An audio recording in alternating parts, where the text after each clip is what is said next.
people to do demonstrations on raw cooking.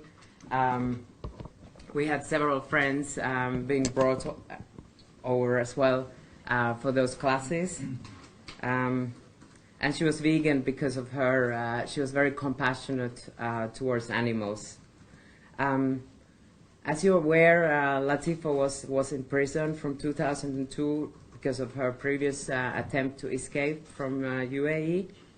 And after she was released, she basically found comfort in spending time with animals.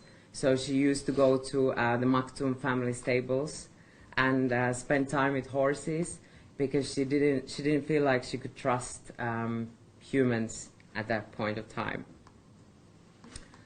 In 2012, end of 2012, myself and Latifa, we started skydiving, and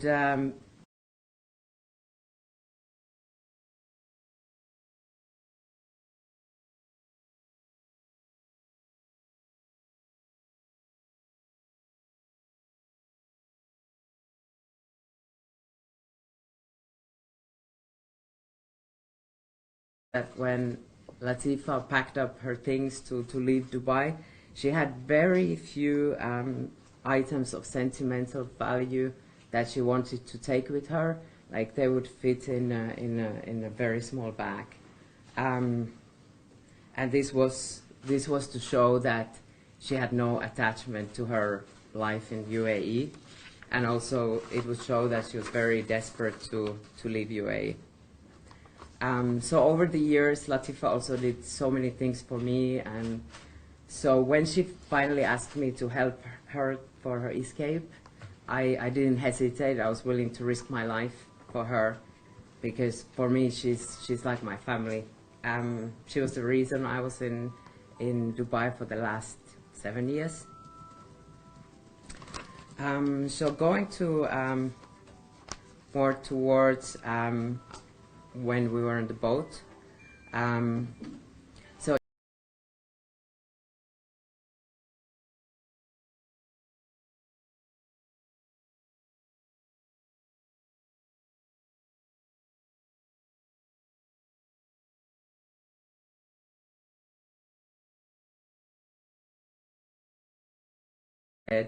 I was really scared at that point.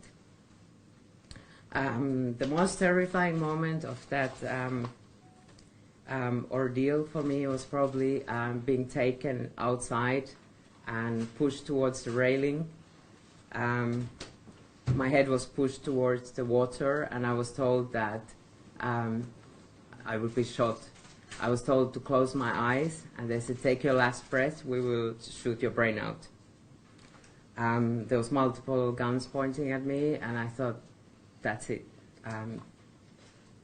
That would be my last moments. I was really scared. A short while later, I was taken to the front deck where I saw Latifa. She was lying on the floor and her hands were tied behind her back. One of the invaders was threatening to shoot me, and Latifa was full of courage, and she was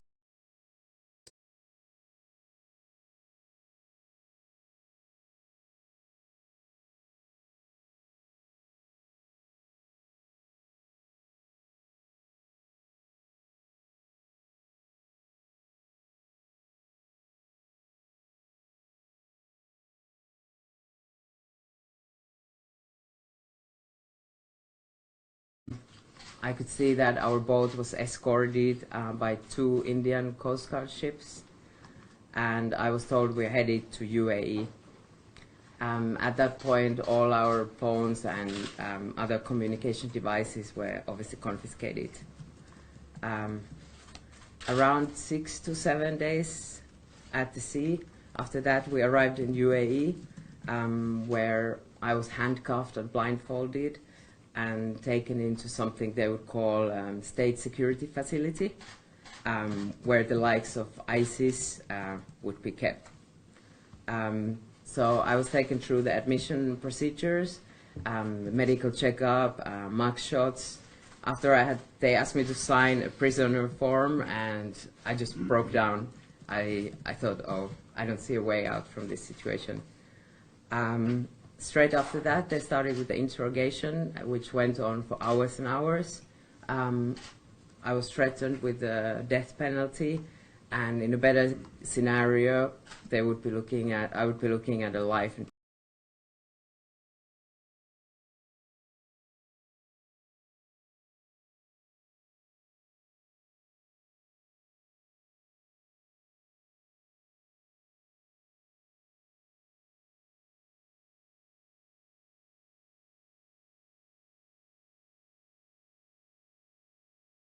Week, I was receiving threatening phone calls from the state security officers. The person had been interrogating me, so I recognized his voice, and he basically reminded me that Sheikh Mohammed can get me anywhere. So I wasn't really safe anywhere if I would talk, if I would give any details about what happened to the press. So during the 8 days of freedom that Latifa experienced, she actually wanted to spend a night out on the deck under the stars. And I kept on telling her that, no, we have plenty of time to do so. We might be on this boat for 30 days, and we could do it another night. I regret not having agreed to do what Latifa wanted, as it would have been like a big expression of freedom for her. And it seemed that those 8 days were actually the only time that Latifa has ever been free. So after my release, when I first time saw the video that was